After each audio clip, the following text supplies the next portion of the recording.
Hi lovely ladies and gentlemen. Okay, so it probably doesn't help that I have this white shirt on. My chair has this white shirt over it, and we're talking about a white wedding dress because everything is like blending in right now except me.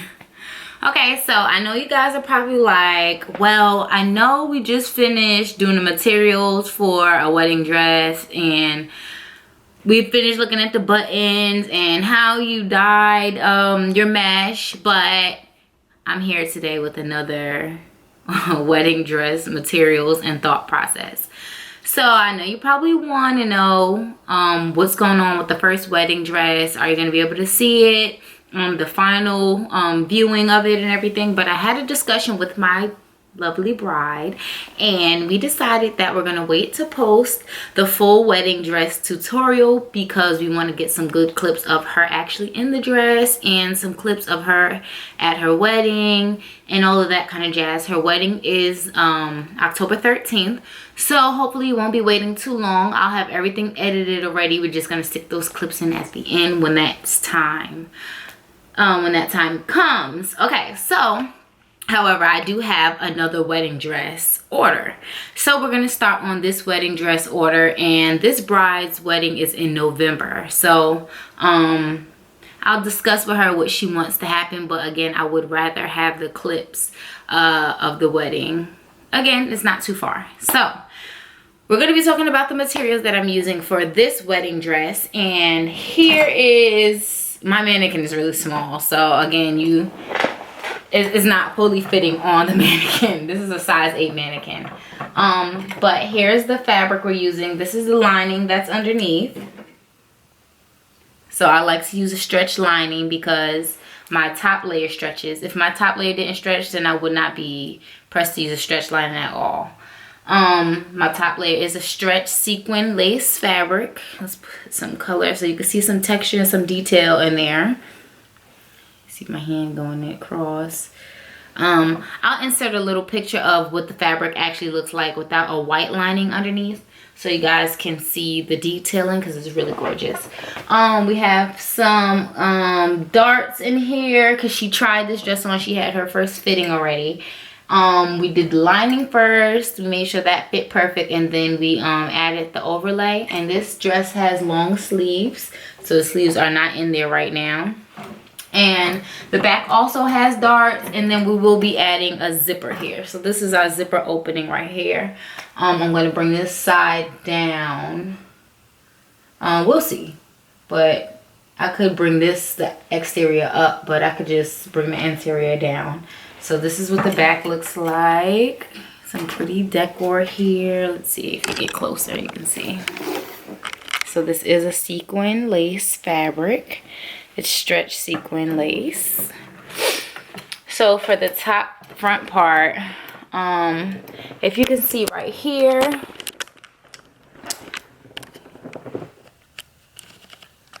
here we go. Now you guys can see.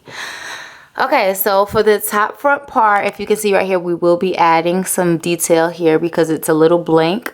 This is where her V is gonna go. We're gonna this is gonna come in. Well, once the V folds in here, that'll be gone. So then this detailing will be on her skin here. So that'll be really pretty. We're gonna cut all of that out, all of that detailing out. So we have both sides, and then we're gonna fill the space in right here. But here is the dress, and the bottom is tulle. It's all tulle, so it's a fluffy bottom with a small train. And here's the tulle that we're gonna be using. It's regular tulle. I'm gonna find a regular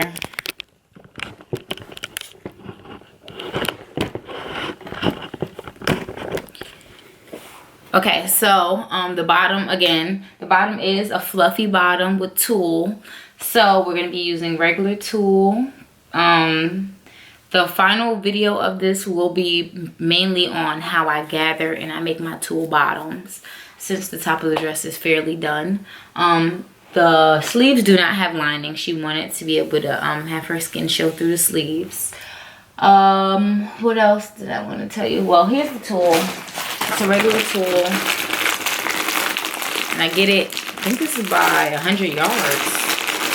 100 yards of tulle. I could put a link where I get my tulle, and it's really cheap. Oh, you're gonna thank me. I think it's like $7 for 100 yards of tulle. I think that's how much I paid for this. $7 to $10, something like that. For 100 yards of tulle. Amazing. So here's the tulle. And you know you need a lot of tulle, so I'll see if I need some more, but I shouldn't. And it's gonna be a layer of lining, a circle skirt bottom.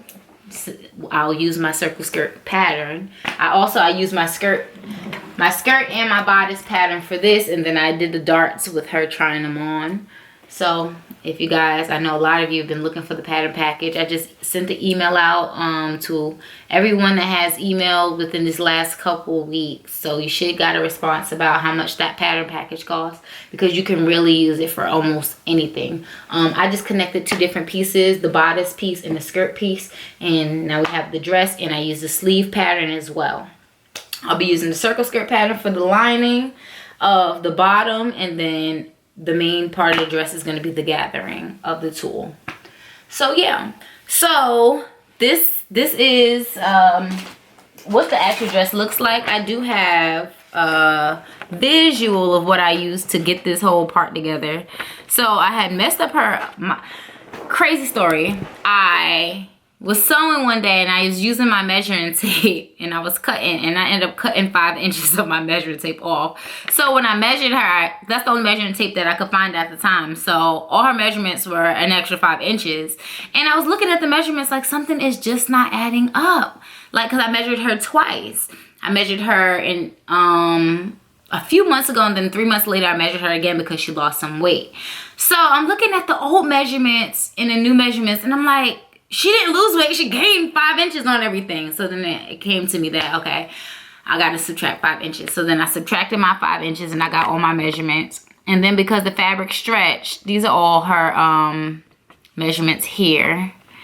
I think it's probably backwards how you're viewing it, but these are all her measurements here. And then I figured out what I was going to take a few inches off, which I ended up still needing to take more inches off. This is how I use the dress. So this is the bodice piece. I cut the V-neck out after I folded it in half and measured how deep her cleavage, she wanted her cleavage to be. Then we have our sleeve pattern, and then our skirt pattern.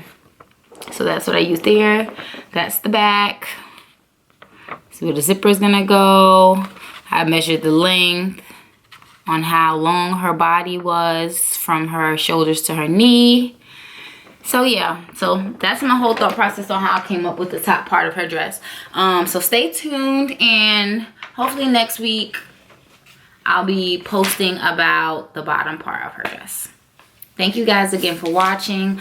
If you did not see that, I now have the rhinestone applique for a few people that purchased already. They're gonna be mailed out on Monday, but once you get it, please feel free to comment below on how amazing these appliques are. So I do sell them now on my website, so I'll put the link in this description as well if you guys want to check it out. And stay on the lookout for the whole prom season, because I'm going to be posting new applique. My favorite fabrics are going to be up there. Yeah, so also be on the lookout. Starting November 1st, I'm going to be starting prom promo. So we'll be getting back into all of the prom dresses, the prom design. So if you want, comment below on some type of design or detailing that you would like to see me do, and I'll be sure to try and get that done for you.